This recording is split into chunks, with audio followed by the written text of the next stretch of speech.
we're gonna talk about how to dominate the market. These are 8 reasons why your listing isn't selling. While the real estate market shifts and fluctuates, one thing is always true. Having a listing sitting on the market is not good. Although interest rates, neighborhood size, and buyer demand all influence inventory availability. But as the listing agent, you can take steps to avoid that stagnation and improve the chances of attracting a buyer to the home. So let's discuss 8 reasons why listings might not sell and maybe how to solve these problems. The first one, bad listing photos. Quality listing photos are essential and pretty much required for making the all-important first impression on a listing on the potential buyers. If the photos have poor lighting, low resolution, they show surfaces containing clutter and mess, and obviously those taken by the agent with their cell phone, insert bathroom selfie here, buyers are highly likely to turn their attention to the next home, especially in a higher inventory market like we're seeing today. And if hiring a professional real estate photographer isn't in your budget, which it should be, after all, you're going to be getting a sweet commission, so a few $100s to market your listing should be easy. But if not, flood the home with as much natural light as possible. Open up those blinds, turn on all the light, put your camera or even your phone on a tripod. Make sure it's level and captures as much of the room as possible. What about those illogical MLS photos? The order that people put these in.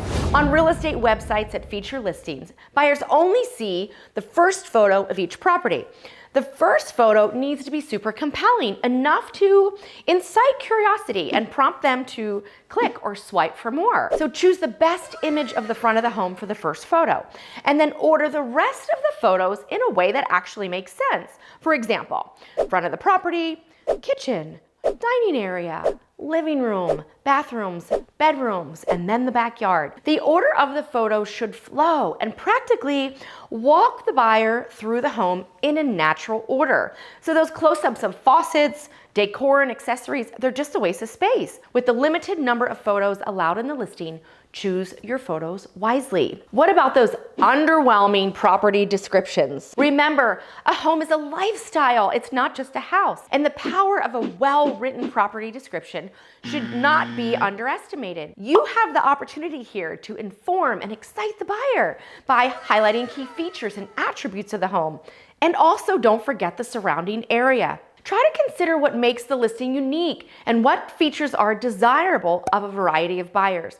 And then describe the home as if the buyer's blindfolded and you have to explain to them what they are seeing. So use sensory words and details to really explain the feelings, colors, textures, and what it would be like living there. Now, poor curb appeal. Optics matter. Potential buyers' first impression of a home is literally from the street. So it's critical that looks well and kept, as it's often taken as an indicator about what's inside. So a front yard with overgrown weeds, peeling paint, underwhelming entry, this is going to force the faint-hearted buyers to turn away almost immediately. It might seem obvious, but taking care of these before the listing goes live is truly essential in drawing in more traffic in the door.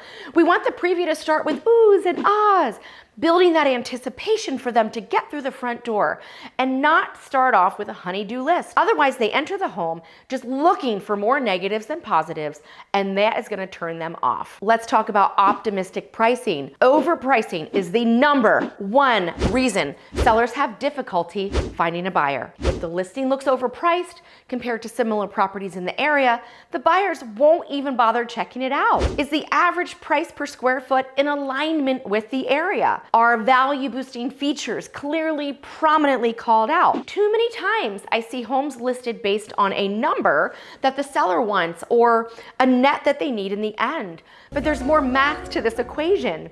Knowing the surrounding market numbers and keeping the list price within those boundaries will bring in the potential buyers. And don't think if a buyer wanted to offer less that they would. The idea is to attract them to the home with the right price, so they don't immediately go into lowball mode. And what about these amorphous rooms? You know, some homes that have unique floor plans and are desirable to smaller percentage of people, which can make these really harder to sell. Staging a home to help the buyers visualize the potential for each room is helpful, as is making recommendations on how to personalize the space. So don't assume a buyer or their agent is going to understand the home's layout just by your MLS photos. Stage the home in the way it was architecturally designed to be. If there's a formal dining room, stage it as a formal dining room. If every room in the house is serving a different purpose, like one bedroom is an office and another is a workout space or a craft room, the buyer will leave confused